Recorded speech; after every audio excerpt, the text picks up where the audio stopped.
Hi, this is Asha from Budget Friendly Tailor. So எப்போ பாரு ஒரு கிளாத்து அது மேலே ஒரு பேப்பர் இப்படியே தான் நீங்கள் பார்த்துக்கிட்டு இருக்கேன்னு சொல்லி நினைப்பீங்க. பட் இதுக்கான ஒரு பர்ஃபெக்ஷன் என்னன்றதை நீங்கள் ஒர்க்காக பண்ணி பார்க்கும்போது தான் உங்களுக்கு தெரியும். So first impression best impression சொல்லுவாங்க.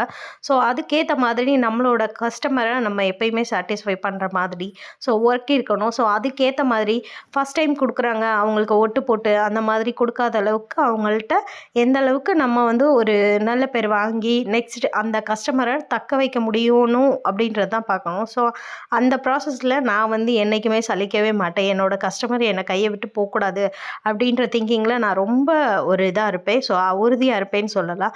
அதுக்காக வந்து நான் மெனக்கடுறத வந்து ஒரு பெரிய விஷயமா என்றைக்குமே நினச்சதே கிடையாது. ஸோ இதுக்கான பலன் என்னவா இருக்கும் அப்படின்னு நீங்கள் நினைப்பீங்க. என்ன எனக்குன்னு ஒரு நேம் இருக்கும் அப்படின்றது தான் என்னை பொறுத்த வரைக்கும். ஸோ அதனால நான் அதை விட்டு கொடுக்கக்கூடாது.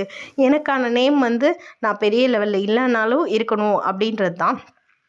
ஸோ அதுக்கேற்ற மாதிரி என்னோடய ஒர்க் ஃபினிஷிங்கில் வந்து நான் வந்து காமிக்கணும் அப்படின்னு நான் நினப்பேன். எப்போயுமே பார்த்திங்கனாலே தெரியும். ஸோ நம்ம இந்த பேப்பர் கட்டு ஒரு 10 மினிட்ஸ் யூஸ் பண்ணி இந்த பேப்பர் கட் பண்ணுறனால ஒரு பெரிய விஷயம் கெட்டு போயிடும் அப்படின்னு கிடையாது.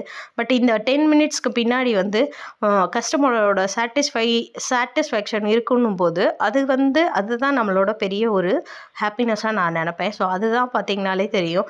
எப்போயுமே புதுசாக ஒருத்தவங்க வர்றாங்க, பெரிய ப்ளவுஸ் கொடுத்துருக்காங்க, அளவுள்ள பெருசு 44 அப்படி இருக்கும் அப்படின்னும் போது அவங்க கொடுக்குற கிளாத்தில் வந்து அவங்களுக்கு ஒர்க் ஃபினிஷிங் கொடுக்கணும் அப்படின்ற ஒரு ப்ராசஸ்க்காகவே பார்த்திங்கன்னா நான் வந்து எப்பயுமே இந்த மாதிரி பேப்பர் கட் பண்ணிடுவேன். ஸோ பேப்பர் கட்டிங்லேயே பார்த்திங்கன்னா பட்டியில் பார்த்திங்கன்னா பட்டிக்கு கீழே ஃபோல்டிங்க்கு 1 இன்ச்சு ஸோ இதெல்லாம் டபுள் ஃபோல்டு பண்ணி வச்சு மேலே வச்சுருக்கோம். ஸோ க்ராஸாக வச்சுருக்கோம், ஸ்ட்ரைட் பீஸ் பேக் பீஸு அந்த மாதிரி. ஸோ எக்ஸஸ் கிளாத்திங் இது தெரியுது பார்த்திங்களா, இதில் தான் வந்து நம்ம கிராஸ் கட் பண்ணுவோம். ஸோ இந்த கிளாஸ் போதுமானது.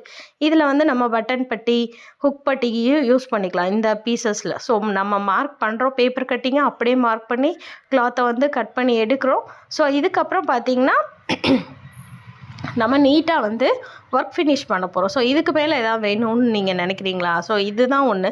அகெயின் வந்து நம்ம பண்ணுறதுக்கான ரீசன் வந்து இது ஒரு நல்ல அவுட்புட்காக நம்ம வந்து இந்த மாதிரி மெனக்கட்டுறதுல தப்பே இல்லைன்னு தான் நான் சொல்லுவேன். ஸோ பார்த்திங்கன்னா நம்ம வந்து அவங்க கொடுத்த கிளாத்தில் அவங்களோட அளவு ப்ளவுஸை வச்சு நீட்டாக பேப்பர் கட் பண்ணி அதை அழகாக ப்ளேஸ் பண்ணி சூப்பராக மார்க் பண்ணியாச்சு. ஸோ இதை கட் பண்ணதுக்கப்புறம் இந்த ப்ளவுஸை ஃபினிஷிங்காக நம்ம அவங்ககிட்ட கொடுக்கும்போது அவங்களோட ஹாப்பினஸ் தான் நம்மளோட பெரிய ஒரு சம்பாத்தியம்னு நான் சொல்வேன். ஸோ அதுதான் அதுக்காக